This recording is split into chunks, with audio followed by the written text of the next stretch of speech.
Welcome to Beauty as a Birthright, a podcast that explores awakening our six senses: touch, smell, sight, hearing, taste, and intuition through embodied Daoist practices.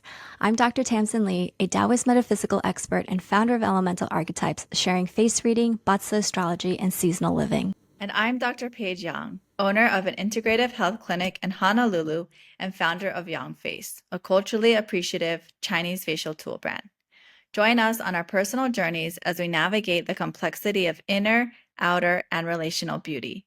We'll chat about how awakening our beauty through the six senses impacts our relationship to aging, childhood trauma, romantic relationships, motherhood, dating, careers, and so much more.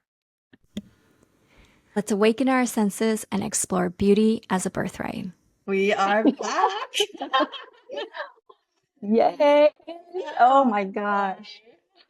I feel like I have a different co-host. I'm sitting in front of a different woman, a different person. Browner and blonder. I'm like looking at myself. I'm like, oh yeah, I do look different. I don't look at myself in Zoom that often. So yeah, it's unbelievable what time that can do. Yeah, because we've been missing for like a year and a half. We were like, our last episode was like, okay, this is our rabbit year. We're gonna do this. And then we ghosted everyone. I know. That's so interesting. I guess we went back in our burrow. Yeah. So I was trying to think, I'm like, because I was like, when was the last time we talked? And I'm like, we must have talked through rabbit year, but it wasn't. It was like right in the beginning of rabbit year. And we're talking about like rabbit and tiger year. So I feel like we need to catch up on what the hell we've been up to in the last year that kind of took us into this unexpected hiatus. Yeah.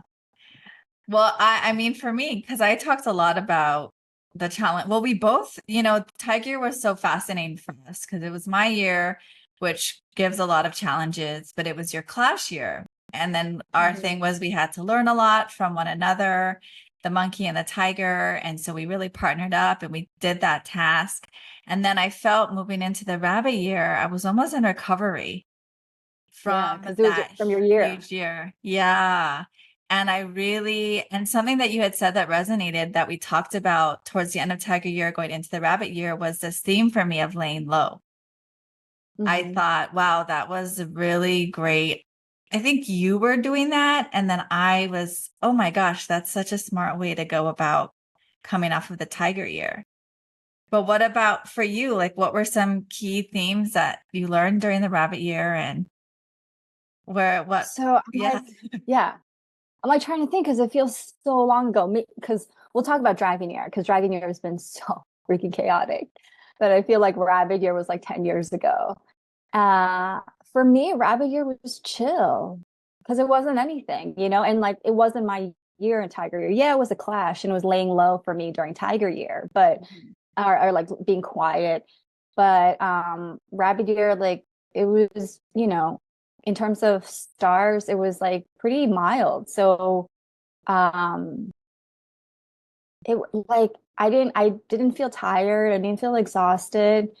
It was really a time for me I started to feel like the rabbit energy of like flirtation, like romance, like putting myself out there, like the vines, the flowers, look at me, look at me. And that's, I ended up expanding my social circle. And then Dragon Year, I closed that down. So we'll talk about that. But I was having fun. It was fun until towards the end of Rabbit Year. And that dragon energy came and like my whole life imploded. Yeah. And it was so painful. And so chaotic and so reckless. It was definitely that dragon energy just coming in to take its year. I think the key theme for me, Rabbit Year was very social, very yin wood like going out and meeting people. And it was fun until it wasn't. Yeah, that's true. I remember you talking to me about some of these friend dates and like meeting new friends and having fun, being inspired and learning a lot from this circle that you expanded into. Yeah. So then for you, you rested. So when dragging your hit, were you like, cool, I'm rested, I'm ready to go?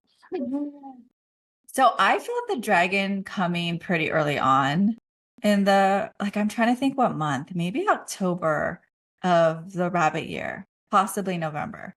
And I Yeah, remember me too. thinking, yeah, I remember being like, ooh, this feels turbulent. And I just kept picturing this dragon like soaring through the sky and kicking up all of this wind and all of this like dust and kind of chaotic energy and changing directions really quickly and not like landing, not being grounded. And also just like I just kept seeing that and feeling it. And I just thought, oh, I'm so glad I had the rabbit year to rest Mm. because this feels like another buckle up year coming off of, for me, the tiger, having a break in the rabbit, and then kind of being catapulted into the dragon year. So it's so interesting how the zodiac works Yeah. and how intentional, obviously, it is, and how they all orchestrate with one another cosmically.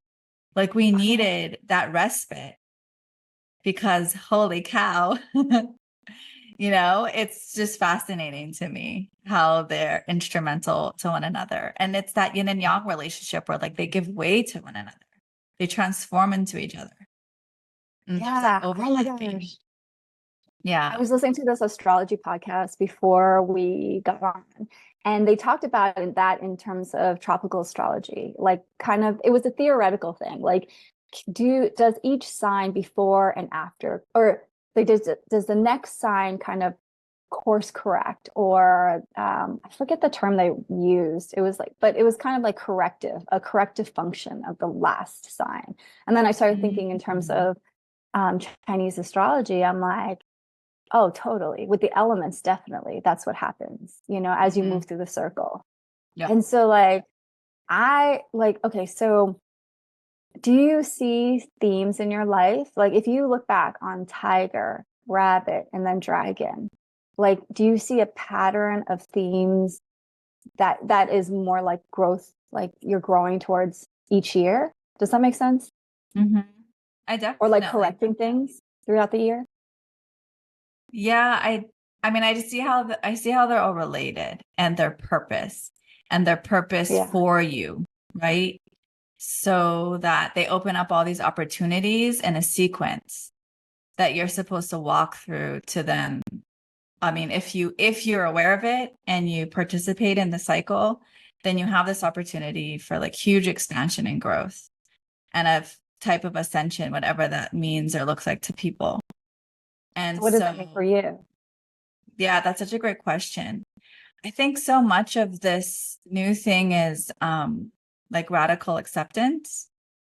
That's been a big thing. So it was like Tiger, I was like really trying to take control and kind of like get ahead of any type of adversity that I thought I was going to go through. And then Rabbit, I was given this break and shown like, oh, you can loosen a little bit, you can let go, it's okay. And then Dragon came and it was like, you have no, like, the only thing you can do is let go because there is no way, no way you're going to be able to stay on this ride. And so it was just, it's kind of wasn't interesting. It's like a plot, it's like, this is how I'm going through the plot. But what about you? How does that resonate for you? And what, what does that look like? I'm imagining like us as a tiger and monkey holding dear life onto the dragon, like back, and the dragon's like trying to like kick us off. Mhm. I love that you said radical acceptance. That word radical is something that I've been using a lot. Mhm. And I think radical. What does radical mean to you before I share? Because I'm like, now I'm thinking like I've been using that word, but Mhm. I don't know. It's like a feeling. I don't know how to define it. Can you define what radical means to you? That I feel like it's you're letting go of logic and rationale and Mhm. surrendering and it might not seem like it feels radical because it doesn't seem like the best idea if you Yeah. use logic and so it's going against your in some ways like it's kind of going against your intuition because there's all these things that we have to try to protect ourselves to feel safe. Mhm. And so I think it's, yeah, shaking, challenging what that really looks like and trying to shed that is very radical because it feels like ill-advised or like not smart or like, why would you get rid of our coping skills that kept us safe all these years? Like that Mhm. feels radical to me. And I think though, like that has to be done because for me, at least, what I was doing was no longer working for me in this stage of my life. It may have got me through like a really difficult time and a younger version of me, but it no longer was applicable and serving me in this like new, evolved, wiser version of me. So I think Yeah. that that's where it was like, okay, you went all these years doing something one way and it worked. It is totally wild and radical that you would abandon that. But it's like Yeah. I had to, and you have to if you're going to have this other new version of yourself. So that's Mhm. how it kind of looks and feels for me. What were you gonna say about it though? As you said, you've been Well, using this word a lot. yeah. So I think for me, the theme, the overarching theme in the last 3 years has really been radical self. I'm like going back and forth. Like I always say like self-love, but it's actually self-worth, like my worthiness of myself. It's very different, self-love and self-worth. Mhm. Like you can love yourself and think you're not worthy Yeah. of this or that. And I think in order to have self-love, you have to have a deep sense of self-worth. So strong that like if anything happens, um, your worth and value in this lifetime or in Mhm. relationships or in work or whatever. Right. So Mhm. I think our society focuses a lot on self-love and not enough on self-worth. And so when I radical self-worth or self-love, I think of radical as like this conviction, like this courage, kind of similar to yours in that you have no other choice but this. Mhm. But with that is like this incredible amount of courage and conviction, like Mhm. the world is falling apart and there's nothing else I can do is this, and like standing up and like accepting that. It seems very warrior like to me to do Yes. that. And that's why it's so radical. Mhm. And Tiger Year was all, I learned a lot about pride in Tiger Year because that's what tigers are really good at. They have a healthy ego, they're very proud, full of pride, they have a lot of pride. They're very confident. And that's something that I had to learn, like through you and my other tiger friends, like how confident you all are. Like, um, you have a very strong sense of self-worth. And I think that's what tigers ha- um, have a lot to teach.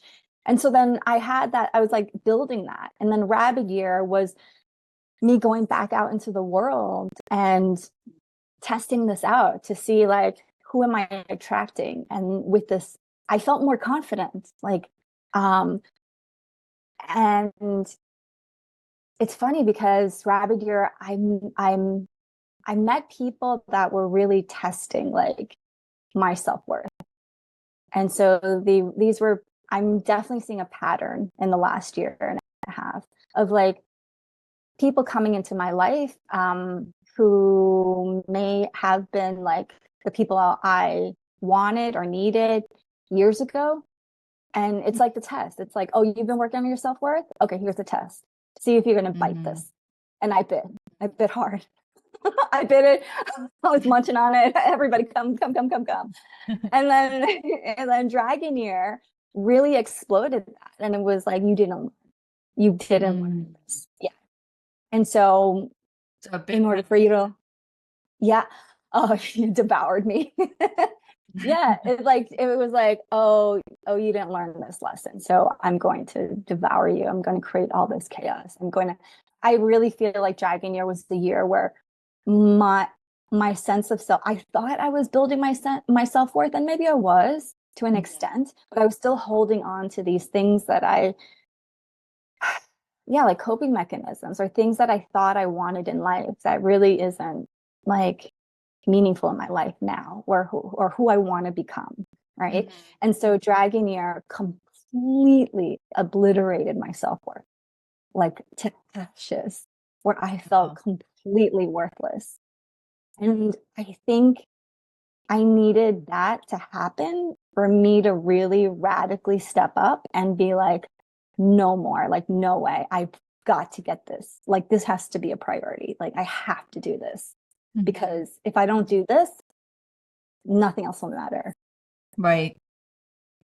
So what, like, as I'm hearing all of this, I'm curious about your relationship to compassion. Because I feel like what you're describing would take a tremendous amount of compassion to not Yeah, feel for so myself. frustrated or defeated or, so was that part of your recognition in the during and even now of this relationship to compassion? Self-compassion? Yeah. Yeah. Yeah. Compassion, it's different for me now.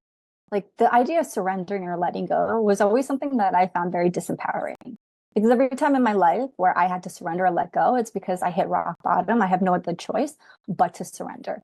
It's a it's humbling, but for somebody who loves control, it feels very powerless. Mhm. And I don't think I've ever really fully let go or surrendered in an empowered state, like a choice. Like, and so it never made sense to me why you would do that because it feels very disempowering. And Mhm. so now I know. uh, it's so I've been going back to my practices in Taoism and Buddhism a lot in the last year and a half. And so really going back to my Buddhist teacher, Master Zen Thich Nhat Hanh. And he talks about surrendering and letting go. And that's the basis of if you surrender, you let go, you have less suffering, right? Yeah. Great. Logically, it makes sense. And you've always heard that, like surrender, let go, less suffering. Surrender and let go, less suffering. But yet we still attach ourselves and we want to hold on to these things Right. that we think it keeps us safe, right? But what I was listening to a Dharma talk, and one of the brothers was talking about how the flip side of surrendering is actually freedom. Yes. It's this Right. feeling of freedom. Yeah. And Pain times. Yeah. yeah, I'm not driven by enlightenment. I'm not driven by ease. I'm not driven by less suffering, even though those are all things that I do like. But I am very driven by freedom in every aspect of my life. This like Hmm. feeling of freedom and liberation and autonomy. And when I heard that, I'm like, oh, that makes sense. So then ultimately you need a lot of self-compassion to do that for yourself because you're freeing yourself from this like prison that you've put Right. yourself in. Mhm. Freedom. Yeah. Yeah. I I was can, like, why am yeah. well, I can resonate so much. I think to this Virgo part where letting go, surrendering, it's kind of what's hard about that is it's like, okay, we got this far in our lives because we didn't do that. So Yeah. it was like, and then I think the hard part is like for me, I add in the tiger aspect and I'm like, well, what if what I do is better than surrendering? Like, so like the two together were plaguing me because it was like, one, I'm a Virgo. Why would I let go? Two, I'm a tiger. What I do is better than letting go. So convince me otherwise. And I think what you said about being so humbling, this like path that we're having to walk, where that's really what you have to face, where it's like, oh, whoa, okay. And kind of like what you were mentioning about freedom and this matrix of like pain plus um, control is suffering, right? But then pain plus letting be is freedom. And it's just I think though it's just such a hard thing to accept. And I don't know, Tamsin. I'm just like I really resonate with all of the things that you said about how it was. Yeah. You know, the wildest thing is like I was at this Buddhist retreat and I was like, I woke up in a state of panic, of grasping. And I was like, that's how I woke up, like, grasp. And I did something that I wasn't proud of in that moment, just because like that grasping took over my mind so fast. And it was based on fear. And so in that moment, it's like I could have chose continue to suffer or explore the fear, right? And I chose to suffer. And I just thought, like, how wild is that? And I was telling my dorm roommates, like, what the fuck? Why would I purposely choose to suffer? And it's Right. because fear is so scary. Because fear, it's like, you don't know what's on the other side. At least with suffering, I know what that's going to feel like. I know, Mm-hmm. because I'm like in the state of suffering now. But fear, it's like, it's the unknown door. But most of the time, Right. when you like embrace fear or invite fear into you, it's very cool. It's like a little baby crying, it's not this like big monster. It's like this Right. little child that needs to be hugged. And and I just thought in that moment, like, I can't keep doing this. Like, I think this is weird. Why I purposely choosing to suffer. But I think all of us do that actually, because it's so scary to look at our fears. Well, I think too we're so familiar.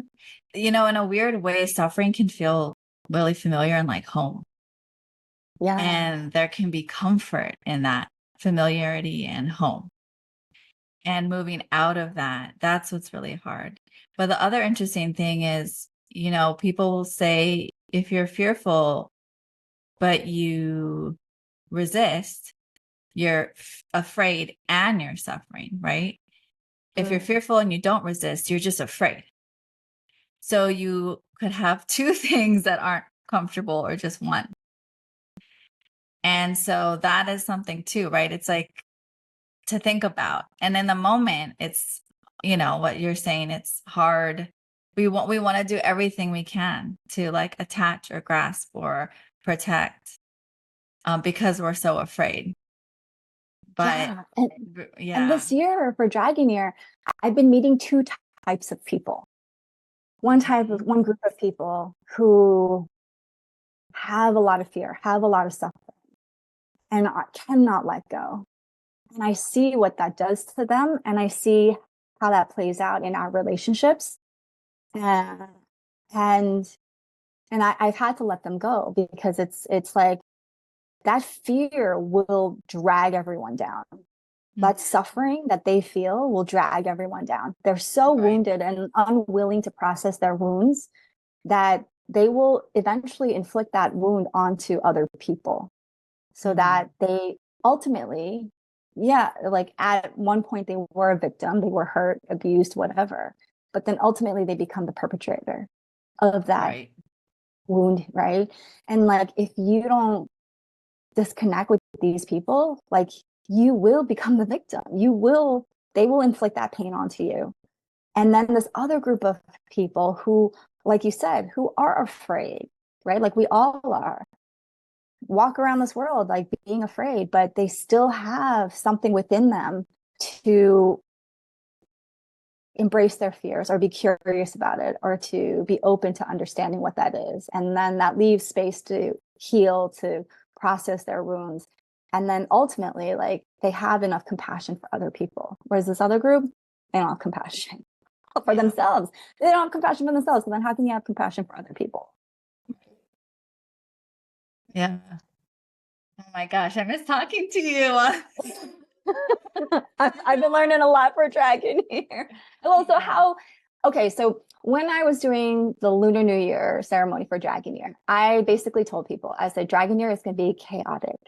And then, Mhm. like, a few months later, I was like, you know what? Like, I was talking to a client. It was one of our sessions. I was like, I'm not sure if like that was the right word for chaos, like chaos, or the right word for Dragon Year, because I thought maybe I was like projecting, and I Mhm. did like break it down. Like chaos it really depends on your relationship with chaos. Some people do really well in chaos, some people don't. Some people like it at work, but not in relationships. Some people like it in relationship, but not work.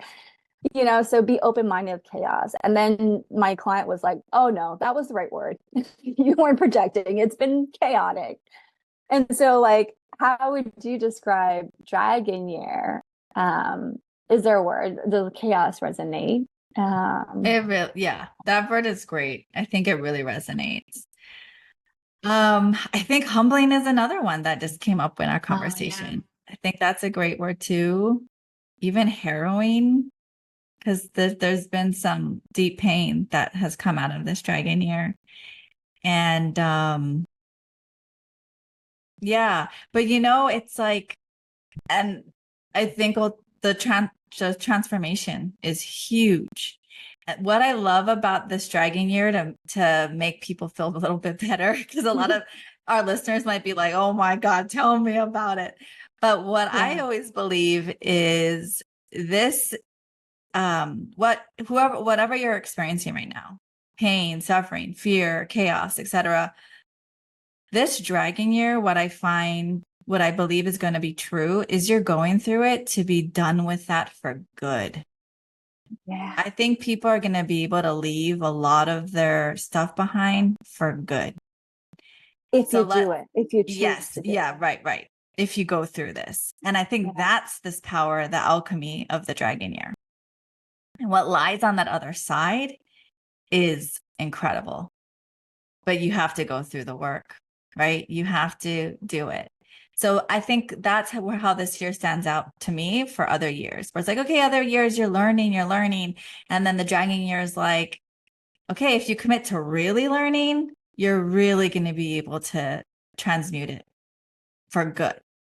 And that is like worth everything for me, like lifetime of trauma or whatever people have that they have to go through.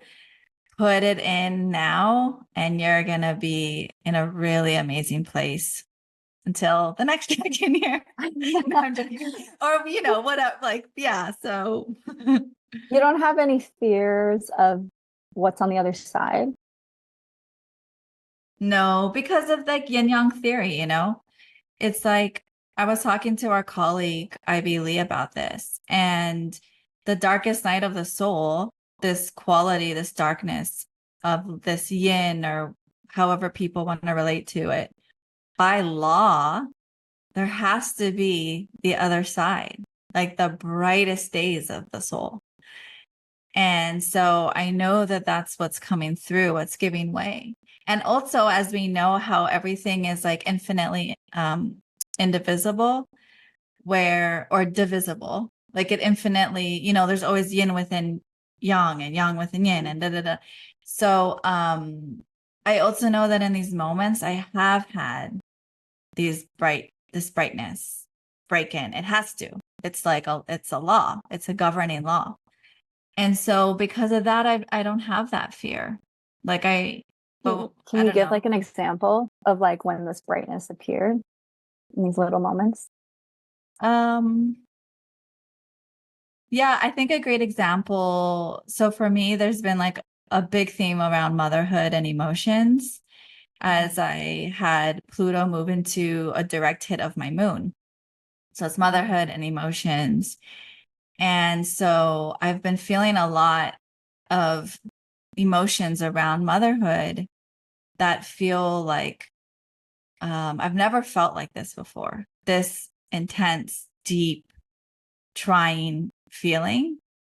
And I know that what it's doing is it's starting to reinvent how I mother and how I show up as a mother. And I can start to see what that's starting to look like. And it's incredible. Like it's beautiful. It's like total presence and playfulness and just being not the mother that I thought I needed, but the mother I know my son needs. And that's where it's like, that's where I was messing up. I was trying to be this person that I needed for him. And I was like, ooh, actually, no, I need to figure out who he needs for himself. Oh, that's huge. Yeah. I've I'm never not there heard. yet, but this is what I Yeah, see, you know? yeah. That's so huge. I've Mhm. never heard a mom talk about that because obviously they're their own souls, right? Yes. And it must be so hard to like make that distinction, like that separation of like they their destiny needs a different type of mother. Right. Yeah. And it was hard for me because he's born on my birthday. So I just thought that we had yes. So I thought I had it down. I'm like, oh, I have this Yeah. down. This is a carbon copy of me. Like it. Obviously, that's the thing. It's like I had to learn. I was like, no, it's a different year. He's a horse. Like there's a lot of he's, a boy. I mean, there's just so many different things. So I'm that's a horse. been Well, what's that? I'm a horse. I have horse in my chart. Yeah.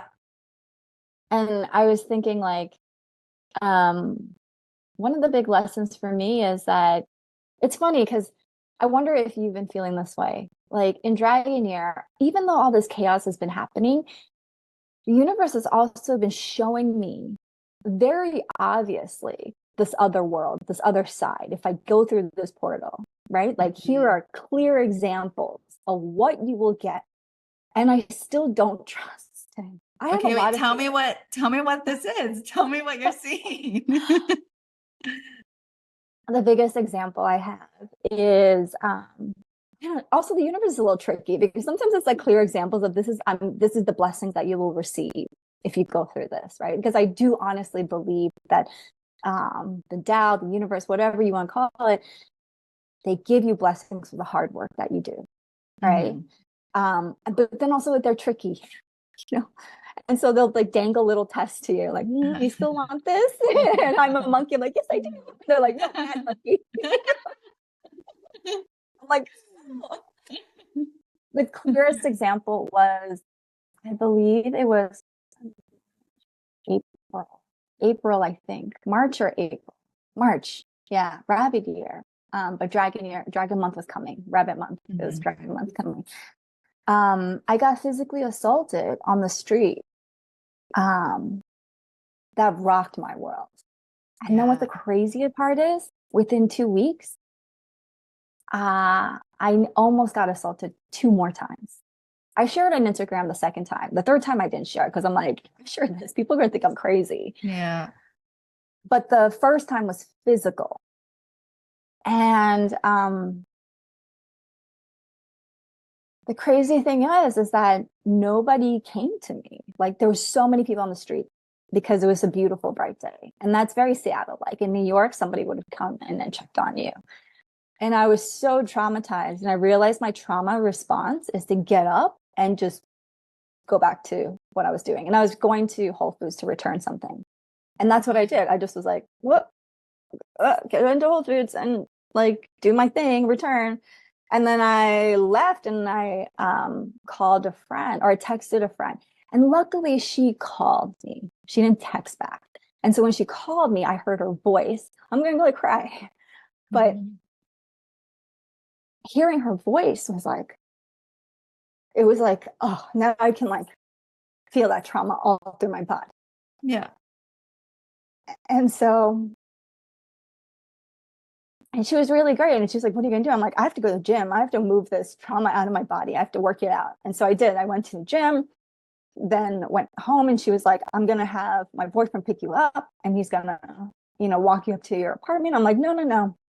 And at that time, I had ended a relationship, but we were kind of still talking, like texting. And in that moment, I was so mad at him because I was like, he would have been the one that I called or texted, and I couldn't Mhm. because he's not the person that I can count on. That's why I ended the relationship. Right. And in that moment, I got so many texts and calls from friends, like from all over, not in even Seattle. And then for days, they just kept checking in on me. So it was like the universe saying, like, you don't need this one person because I'm going to show you 15 other people, Wow. like your community. And so even in that moment, I couldn't, I was so obsessed and so angry that it should have been him. it should have been him to like take care of me. It should have been him to protect me, to keep me safe. And so it was like, even now weeks later, like like the fog has lifted from my like breakup, that like now I can see like it just feels like the universe never rewards you with just a little. It's not like the universe sets you up with like this hard work and then they give you this little piece of reward. Right. It's like you do this all hard work and I'm going to like triple the amount of reward and blessings that you get. Yes. But for me, like going back to the horse, like my intuition, it takes, because the horse is ruled by it's a fire element animal. It's ruled by the heart. And so, but I have monkey in my chart too. And so, verbal communication and words mean a lot to me. And I'm very metal in that way. Mm-hmm. If I can't verbally explain my feelings or verbally process what I'm feeling, I don't trust it. Mm-hmm. But the heart is the horse, and the heart feels things first. And it takes a long time for that heart to figure out how to communicate what it's feeling. And I think that's been the biggest lesson, that my intuition, every time my intuition hits, I feel it in my heart. It's like, oh, this feels weird. But then I don't trust it because I can't communicate. I can't tell you why it feels weird. And I think that's like part of this radical self-worth. It's like, you don't need to be able to explain it. Other people don't need to understand it. You just feel it and you go with that and you stay with that. And then later you have to be able to verbalize that. Right. But like, I think people with horse in their chart, it's all about the heart. It's all about like very quick understanding of the world, of how things work. And, it's the yang fire and like feelings, emotions, not logic, rational. Right. Right. Well, I think too, the second when you go from the heart to words, you're bringing it up to the mind, right? And so you're kind of shortcutting the emotion sometimes. Well, the way that you're explaining it, right? Or your personal process of it before. Yeah. And Virgo and metal is very much about processing. Process. Refine. But the emotion part is so important, I feel, because that's the closer connection to the body, which is where trauma is stored, right? So it's like your mind can do all these things, but if it's not able to communicate to the body because you short-circuited the emotion, the heart, the body's still going to be like, too bad, I still want to do my job. And so I think that's where we can get into trouble. And it sounds like, though, you're really learning now. And the blood holds memories. That means it also holds trauma. That's why people say, your body keeps a score. Your body always remembers. Chinese medicine is so beautiful. It's because of the blood. And so like, I think the other major theme for Dragon Year for me is that I'm realizing there's a major pattern to my traumas. It's like key themes. They're all related. And and logically and rationally, I thought I've processed a lot of it and I thought I've moved through it, but my body hasn't. Yeah. And now it's like bubbling up and surfacing up and being like, now you have to work on like the body level. Yeah. The emotions. Yeah. Which is funny that Dragon will bring that up. You said, what'd you say? It's interesting that the Dragon brought it up. Is that what you said? Yeah. I mean, I'd probably what you would need to look at like your own personal chart too, though, right? And the relationship with the Dragon as it may pertain to this specifically. Yeah, I mean, Dragon and monkeys are best friends. Like, or they're part of the first triads. And so, yeah. But I mean, like overall for everyone, Dragon. It's just like, it's such an interesting, because it's like, especially when you compare dragons from Eastern and Western culture, it's very different. Yeah. Is there like a big lesson for you this year, or like a pattern of connections that you've been seeing? Well, you talked about motherhood, and that seems to be the central thing, right? Yeah, for now, And Bam. We actually, have a few more months. probably for a while because Pluto moves so slowly. Like it takes a whole it's 20-year rotation. So it takes a whole year to move like 1 degree off of my moon. But the thing that's interesting is the moon changes so quickly. It goes through a cycle every 28 days. So there's a waxing and waning of the direct hit. But in terms of other themes, I mean, there have been several. I Do think you think trust that? is another. Oh yeah, go on. Yeah. No, no, no. Sorry. I think trust is a huge one for trusting myself and my judgment. I did have a few issues in the rabbit year of that, thinking that I had like really trusted someone, having betrayal. Even towards the end of the tiger year, that came up in a really big way. And so that also feels like a theme. And it's not even about trusting others. It's really about trusting myself. Because I think that where I would always get hung up was if I really feel a certain way and that is not true, then what does that mean? Like the younger version of myself couldn't handle that reality. That like what I believed wasn't real or true. And then now I'm in this place where it's like, that doesn't matter. It doesn't matter if it's true or not. What matters is that you just trust yourself. You can't Can you go back? control. Like, Yeah. Yeah. what No, does it no, mean? go. Like, you couldn't handle that it wasn't real or true, whatever you were feeling. Because what I believed I was so attached to that if it wasn't the truth, then my whole reality or beliefs I thought would completely crumble. Yeah, I think And then everybody. I would think, like, what does that mean? Yeah. Like, yeah. But that's all an illusion. That's the thing, right? I just didn't know that at the time. It's like, it's all an illusion. So you just have to trust yourself because you can't control. And yeah, I guess another theme is this control piece too, right? You can't control what it is. It doesn't matter. I guess what I'm learning, like, it doesn't matter what the quote unquote truth or reality is. What matters is before that you actually trust yourself and you don't have to predict the outcome or what's going to happen or if this person is like, you can trust this person. Like, as if you trust yourself, that should be enough in the sense that you'll weather it.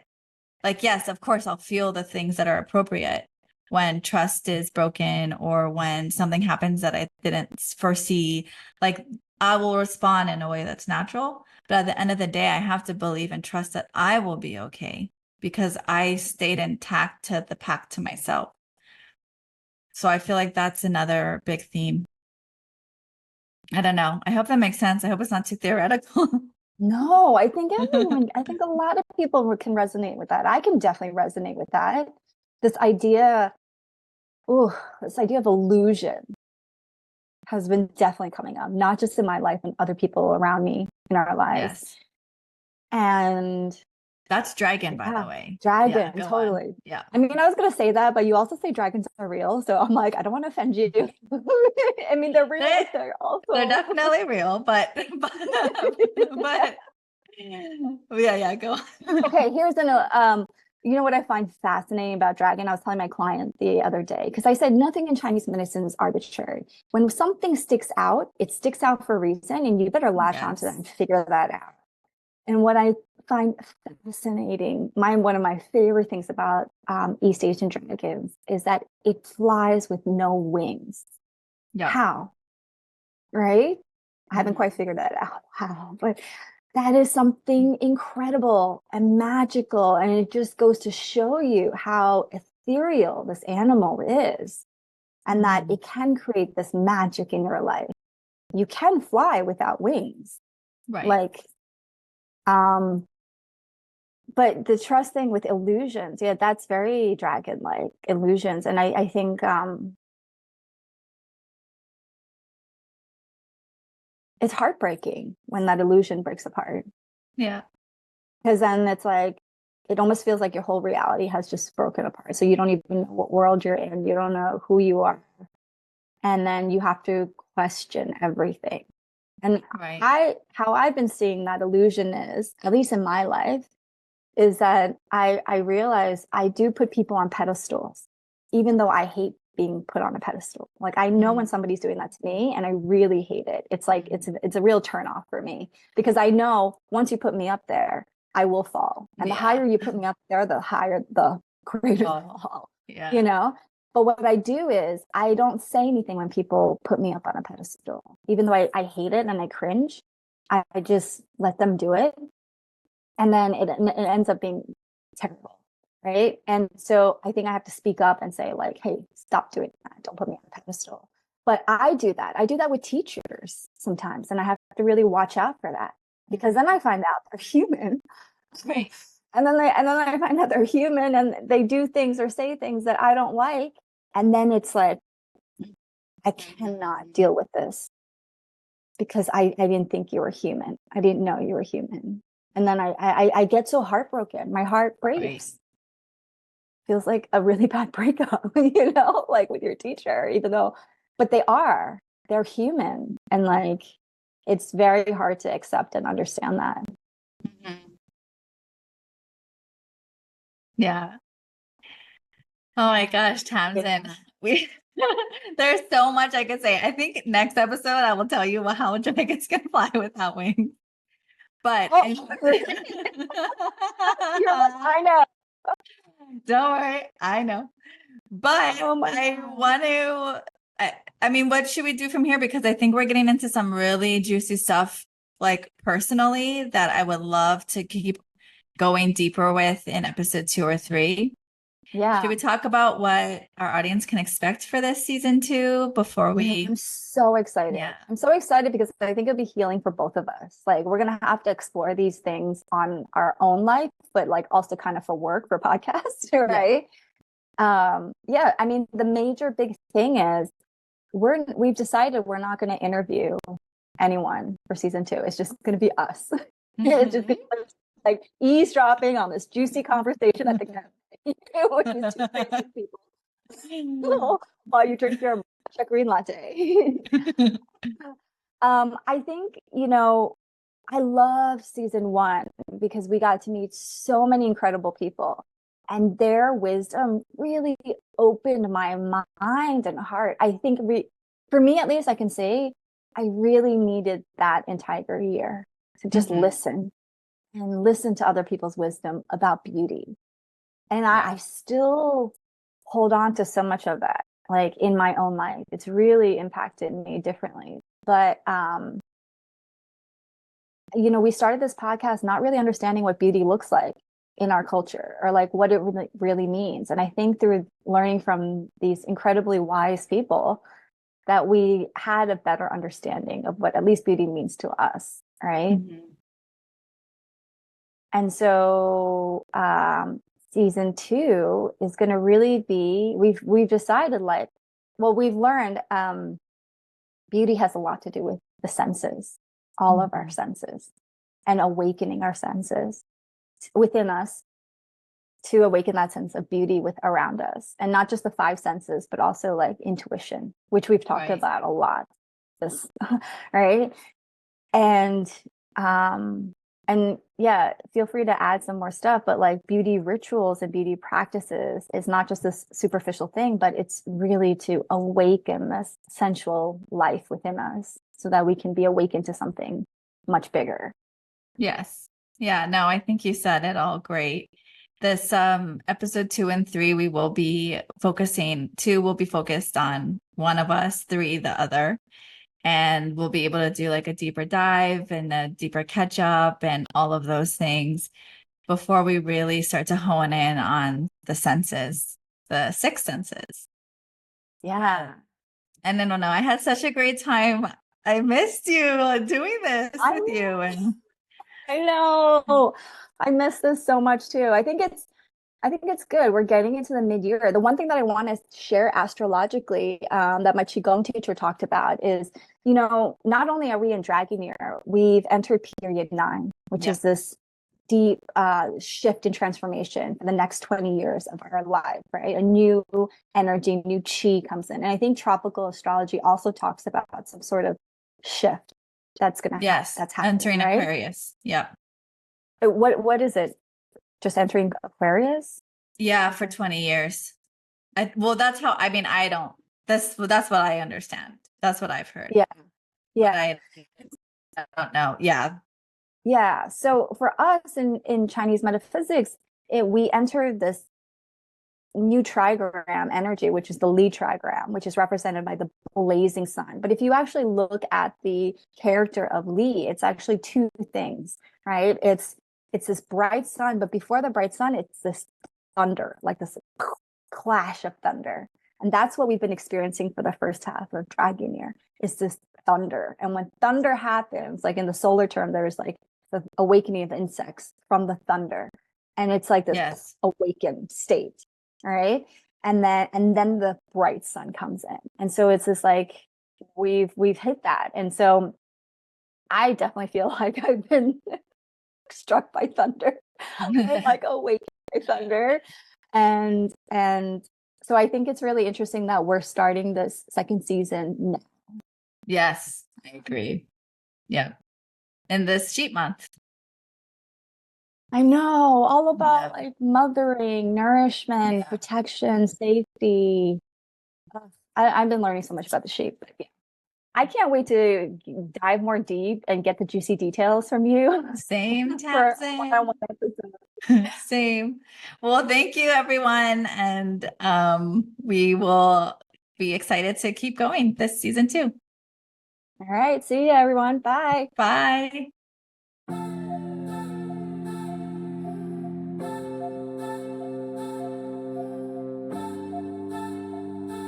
Well, that's it for today. If you like this episode, please share it with a friend and give us a review to let us know how you've been navigating your beauty journey. You can also follow us on Instagram at Beauty Birthright Pod and say hello. To learn more about face reading, Batsa astrology, and seasonal living, head over to elementalarchetypes.com and follow me at Elemental Archetypes. And to explore beauty through your own hands, visit yangface.com and follow at yang.face for tutorials, Chinese medicine theory, and candid thoughts on cultural appreciation.